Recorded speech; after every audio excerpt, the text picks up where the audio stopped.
right now. Before we finish this sentence, something inside us has already decided whether we are safe or not. Not our mind, not our logic, not our memory, something older than all of it. We have moved cities. We have ended relationships. We have rebuilt ourselves from the wreckage of old versions. And still, somehow, we end up back in the same feeling, the same tightness, the same collapse, the same old ache, inside a brand new situation. That is not failure. That is a body that never got the message, that the danger passed. Because here is what nobody told us. We never actually left the room where we got hurt. Our nervous system is still there, right now, still waiting. There is a nerve in the human body, one single nerve, that runs from the base of the brain, through the throat, the heart, the lungs, the stomach, the gut. It is the longest nerve in the entire nervous system. It is called the vagus nerve, and it may be the most powerful hidden operator most of us have never heard of.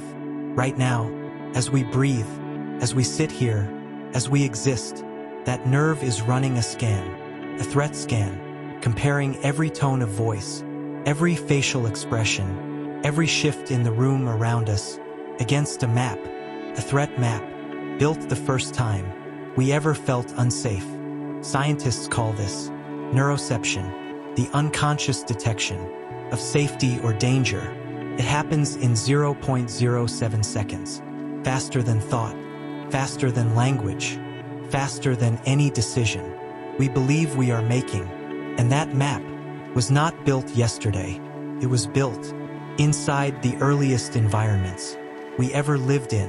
The rooms, the silences, the tone of a voice that was supposed to feel safe, but didn't. The quiet before an argument, being looked at too long, being ignored too completely, the feeling of needing something and learning very early that needing things was dangerous. None of it disappeared.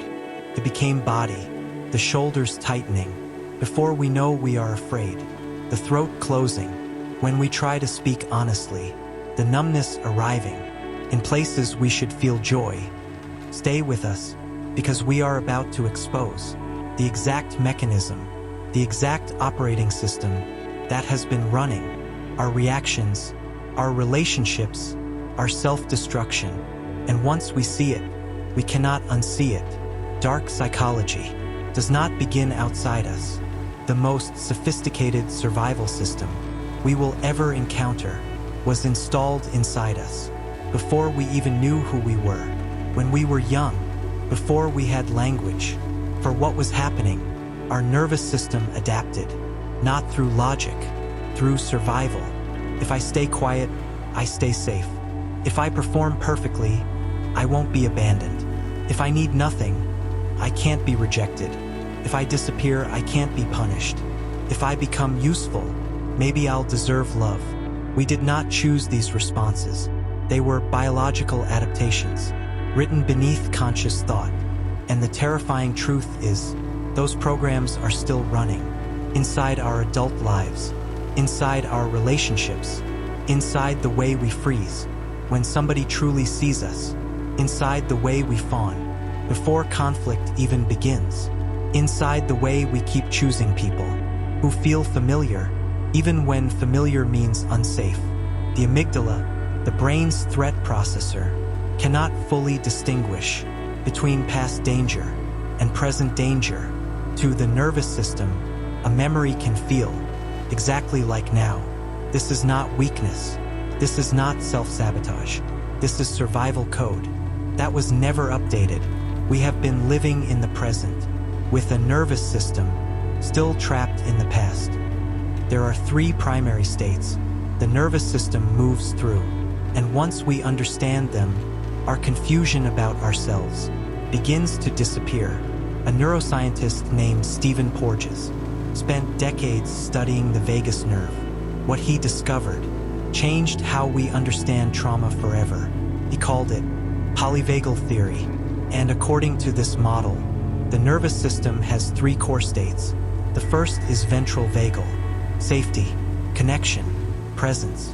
This is the state where we can love without fear, think clearly, speak honestly. This is who we are when survival mode is turned off. The second state, sympathetic activation, fight or flight, anxiety that never fully shuts down, hypervigilance, rage arriving before we understand why, the constant feeling that something bad is about to happen. And the third state, dorsal vagal, shutdown, freeze, collapse, the numbness that appears when the body believes the threat is too overwhelming to escape, dissociation, watching life happen from somewhere far away. And here is the part that changes everything. If we grew up inside unpredictable, cold, or emotionally unsafe environments, the nervous system learned to treat survival states as normal, as identity. We became anxious and called it responsibility. We became numb and called it calm. We became hypervigilant and called it intuition. We became small and called it humility. We built an entire identity around survival and never realized it. There is something ancient healing traditions understood, that neuroscience is only now beginning to confirm. The body stores what the mind cannot process.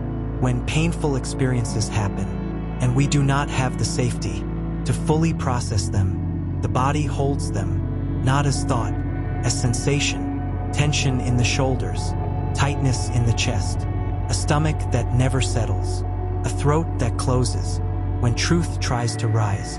This is not dysfunction. This is the body speaking. Peter Levine described trauma as frozen survival energy, a response that was activated but never completed. The body is not broken. It is waiting. And when we stop trying to think our way out of pain and start listening to where the pain lives in the body, something extraordinary begins to happen. The nervous system starts completing what it could not finish before. The stored tension moves. The numbness softens. The body finally releases what it has been carrying for years. We were never designed to hold survival forever.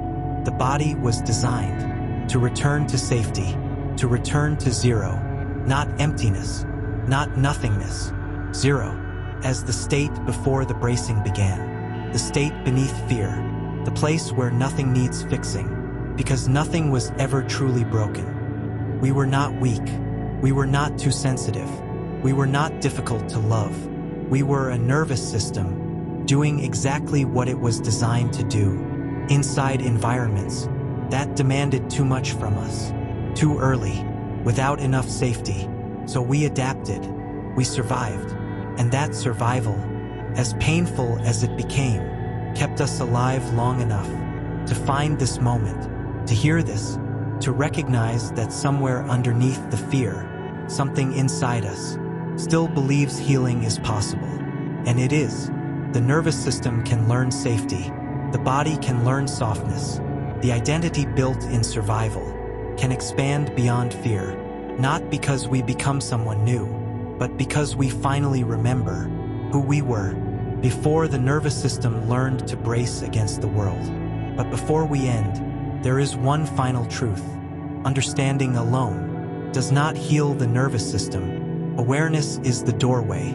The healing happens through experience, through repetition, through small moments where the body learns again and again that this time it is safe, that this time we do not need to brace, that this time we are allowed to arrive. That is what we will explore next. The practices, the body-based shifts, the ways the nervous system actually begins rewriting the map. Save this, not for later, for the next moment. The old ache returns. The next moment, the collapse comes back.